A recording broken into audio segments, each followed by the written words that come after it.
senhores, tudo bem com vocês? Na nossa aula de hoje, nós vamos começar a estudar as máquinas simples, que são máquinas desenvolvidas para facilitar o trabalho no nosso dia a dia. E elas estão muito mais presentes no nosso cotidiano do que vocês imaginam. Então vamos lá? Bom, existem alguns tipos de máquinas simples, como roda e eixo, polia, plano inclinado, rosca, entre outras. Elas podem estar ali fazendo justamente a sua função ou serem parte de uma máquina mais complexa. O importante é que a função delas é sempre de facilitar o nosso trabalho. Elas funcionam porque elas possuem uma capacidade de alterar as forças, mesmo que seja apenas para mudar o sentido da força. Mas também elas podem multiplicar a força, ajudando a mover objetos, por exemplo.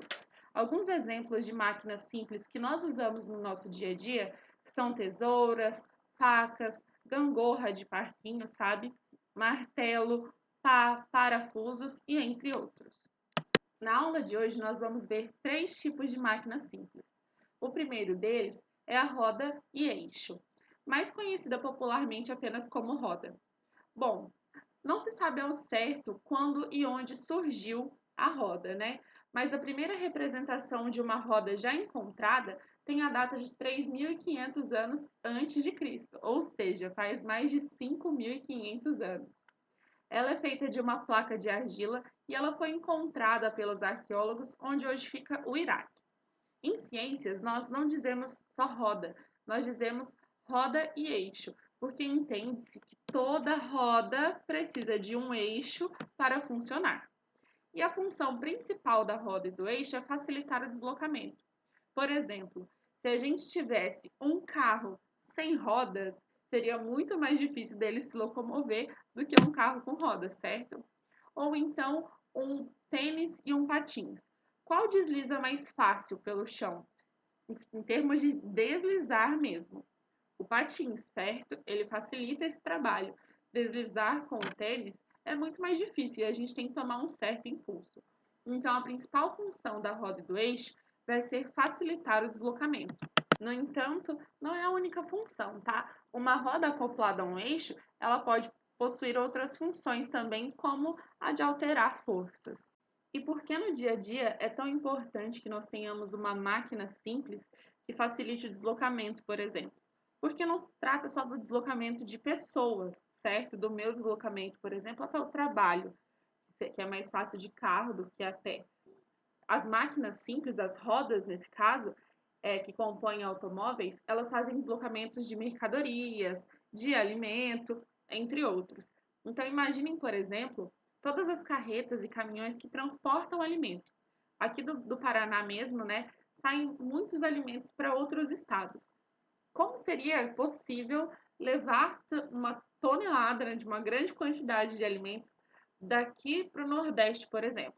Seria muito mais difícil, né, se a gente não tivesse roda numa carreta. Então, elas estão muito presentes no nosso dia a dia, cumprindo funções muito mais importantes do que a gente imagina. A segunda máquina simples que a gente tem aqui é a alavanca. Ela tem uma estrutura muito simples, né? Como o nome já diz, máquina simples, que ela é composta por uma barra rígida sobre um ponto de apoio, igual nós vemos aqui nessa imagem, por exemplo. Aqui a gente tem um ponto de apoio e por cima uma barra rígida. A sua principal função vai ser a de deslocar objetos. O Arquimedes, por exemplo, uma vez disse uma frase: "Deem-me um ponto de apoio e moverei o mundo". O que ele quis dizer com isso? Que utilizando uma alavanca, né, com um ponto de apoio, a gente consegue levantar muitos objetos que não conseguiríamos levantar com tanta facilidade assim, sem usar essa máquina simples. É óbvio que foi totalmente figurado, né, isso que ele falou, porque não tem como a gente levantar o planeta. Mas é só para vocês entenderem o contexto. E essa frase que ele disse está baseada no princípio da alavanca, que eu vou mostrar para vocês nas próximas imagens. Essa imagem aqui está lá no nosso livro didático. Aqui a gente tem uma gangorra, que é um tipo de alavanca. Nós temos aqui o ponto de apoio e a barra rígida, tá vendo? Aqui nós temos duas crianças brincando nessa gangorra. A gente vê que essa gangorra está equilibrada, né? As duas estão na mesma altura, sem encostar o pé no chão. E numa mesma distância do ponto de apoio, ok? Isso quer dizer que essas crianças têm aproximadamente o mesmo peso. E como elas têm o mesmo peso e estão sentadas a uma mesma distância do ponto de apoio, elas conseguem ficar equilibradas facilmente. No entanto, se uma das crianças for mais pesada, vai acontecer um desequilíbrio. Então, olha aqui nessa primeira imagem.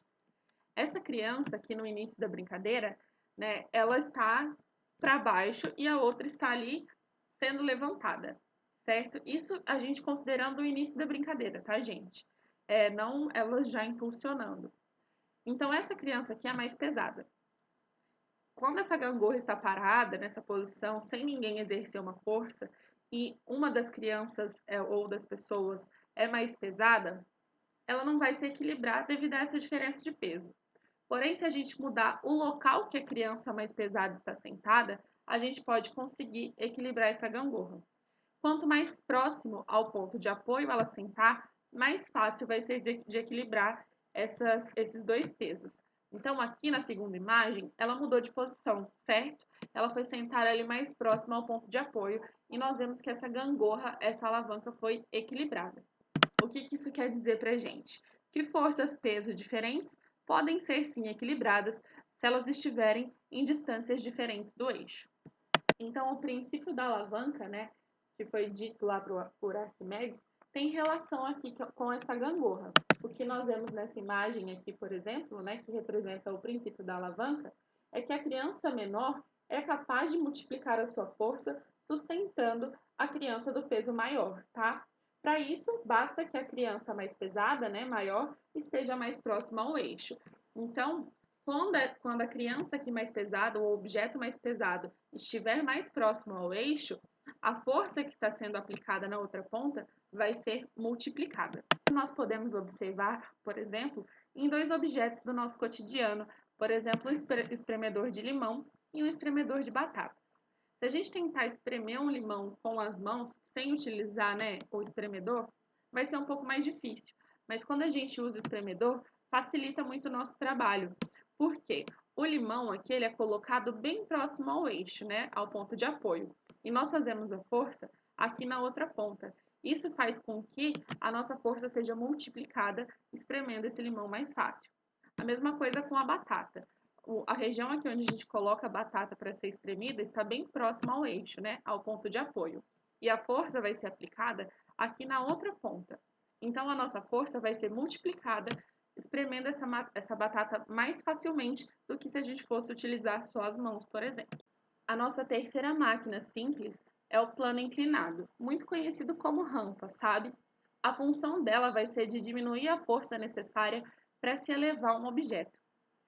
É só a gente pensar na acessibilidade, por exemplo, que uma rampa dá a uma pessoa que usa cadeira de rodas. Uma rampa possibilita que, com uma força menor, essa pessoa consiga superar esse desnível mais facilmente. Então, aqui a gente tem essa imagem, né, de um cadeirante subindo ali um desnível com uma rampa mais facilmente do que seria ele subir esses 2 degraus. A inclinação da rampa não pode ser muito alta nesses casos, tá? Porque se for uma rampa muito alta, muito elevada, ele vai ter que fazer mais força para subir e às vezes não vai facilitar o trabalho. Mas com uma inclinação baixinha, como a gente vê aqui, a força necessária para ele se deslocar vai ser menor. No entanto, essa rampa vai precisar ser um pouquinho mais longa, vai aumentar um pouco aí o percurso dele. Então, em outras palavras, nós podemos dizer que a inclinação da rampa é um fator multiplicativo da força. Por exemplo, uma inclinação pequena, né, uma rampa com inclinação pequena, exige uma menor força para que esse objeto seja deslocado. No entanto, maior vai ser a distância para vencer esse desnível. Essa rampa vai ter uma inclinação menor, porém ela vai ser mais comprida. Agora, uma rampa com inclinação maior vai exigir uma força maior, né, para que esse desnível seja vencido. No entanto, ela vai ter um comprimento menor. Então, uma rampa mais inclinada, ela vai ser menor de comprimento. Só que como o que mais conta para a gente no nosso dia a dia é justamente a quantidade de força, né, a intensidade da força que tem que ser aplicada, geralmente nós optamos por uma inclinação menor, mesmo que essa rampa seja um pouco mais longa, porque ela vai diminuir o esforço que a gente precisa fazer.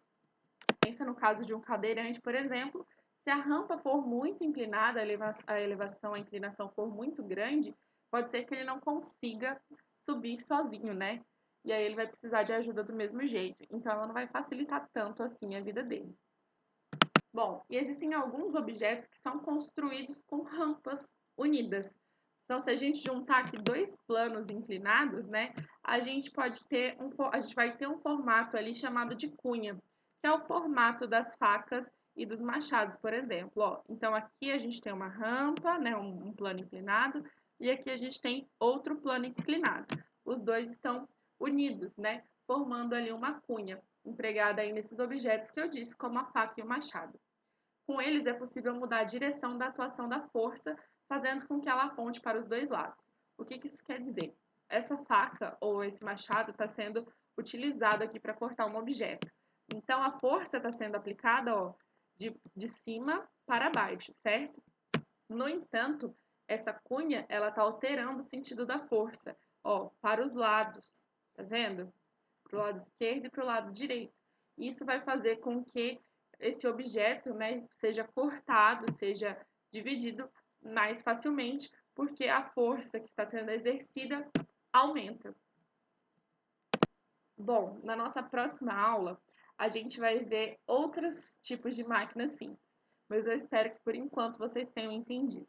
Qualquer dúvida, eu estou à disposição de vocês. Espero que vocês consigam realizar todas as atividades, tá? Um beijo e até a nossa próxima aula.